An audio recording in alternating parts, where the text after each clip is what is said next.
Hello friends, welcome back to our channel. आपका अपना CA, मैं हूँ सीए रीनू अग्रवाल। आज का वीडियो बहुत ही इम्पॉर्टेंट होने वाला है क्योंकि आज इस वीडियो में मैं आपको बताने वाली हूँ सेक्शन 194Q जो कि एप्लीकेबल होने वाला है 1 जुलाई 2021 से। सेक्शन 194Q बोलता है कि जो आप गुड्स परचेज करते हैं उस पर भी अब TDS कट होने वाला है।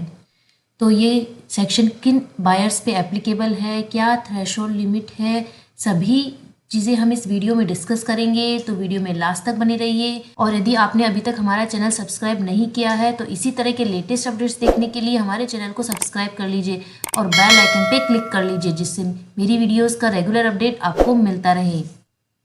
तो इनकम टैक्स एक्ट में सेक्शन 194Q एक नया सेक्शन इंसर्ट किया गया है और जैसे कि यहाँ लिखा है, the following section shall be inserted with affect from first day of July 2021। तो ये 1 जुलाई से एप्लीकेबल होने वाला है। यहाँ पे ये सेक्शन सर्विस पे एप्लीकेबल नहीं है। जैसा कि यहाँ लिखा है, deduction of tax at source on payment of certain some for purchase of goods. तो जब आप गुड्स को परचेज करते हैं तो उसके लिए जब आप कोई पेमेंट करते हैं तो उस पेमेंट पे आपका TDS कट होगा। तो हम इस सेक्शन को डिटेल में डिस्कस करते हैं। Any person being a buyer who is responsible for paying any sum to any resident. यहाँ पे सेलर को बोला जा रहा है resident.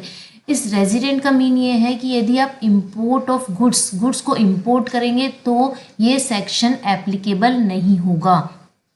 For purchase of any goods of the value or aggregate of such value exceeding 50 lakh rupees in any previous year।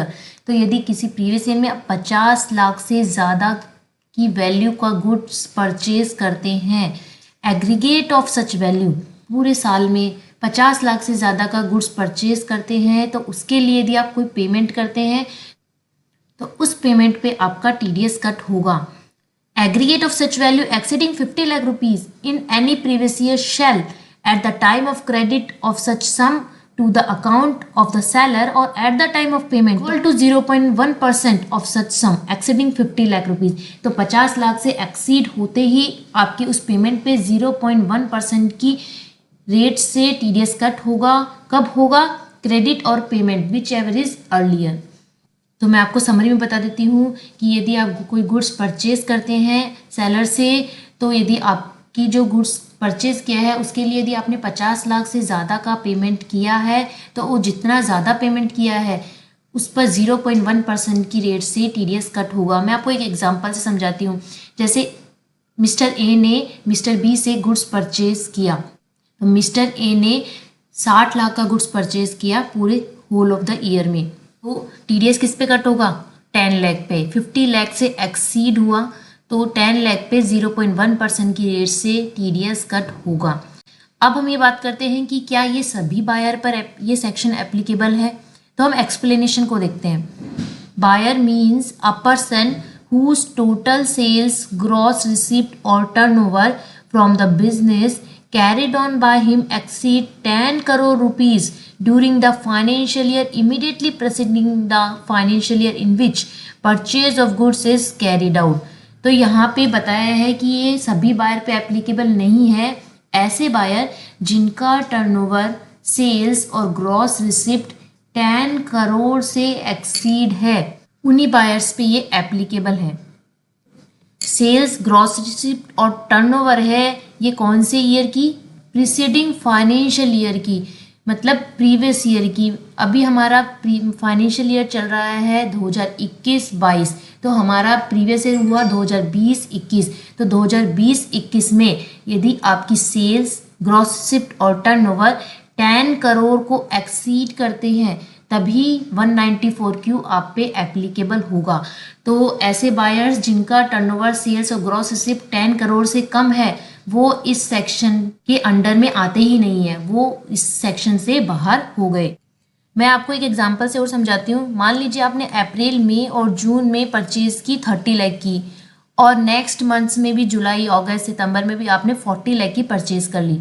Total आपकी purchase हुई 40 + 30 70 लाख की आपकी परचेज हो गई। तो आपका आप पर 194Q सेक्शन एप्लीकेबल होगा यदि आपकी सेल ग्रॉस रिसीव 10 करोड़ से एक्सीड करती है प्रीवियस ईयर में।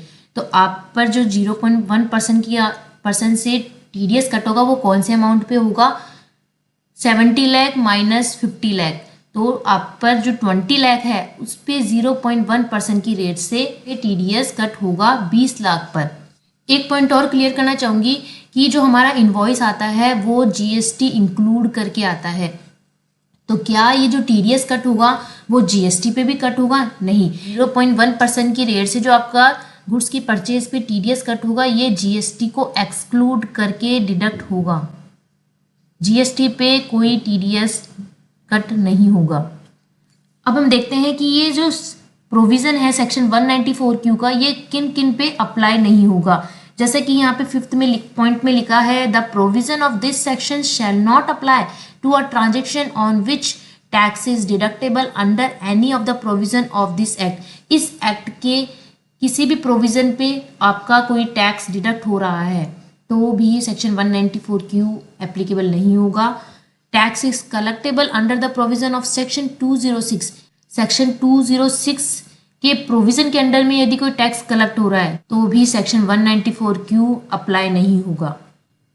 और इस सेक्शन से रिगार्डिंग कई क्लैरिफिकेशन अभी आना पेंडिंग है। तो जैसे ही इनकम टैक्स डिपार्टमेंट की तरफ से कोई क्लैरिफिकेशन आता है मैं अपनी वीडियो के माध्यम से आपके साथ ज़रूर शेयर करूंगी। और आपने यदि अभी तक हमारा चैनल सब्सक्राइब नहीं किया है तो इसी तरह के लेटेस्ट अपडेट देखने के लिए हमारे चैनल को सब्सक्राइब कर लीजिए, बेल आइकन भी प्रेस कर लीजिए जिससे मेरी वीडियोस का रेगुलर अपडेट आपको मिलता रहे।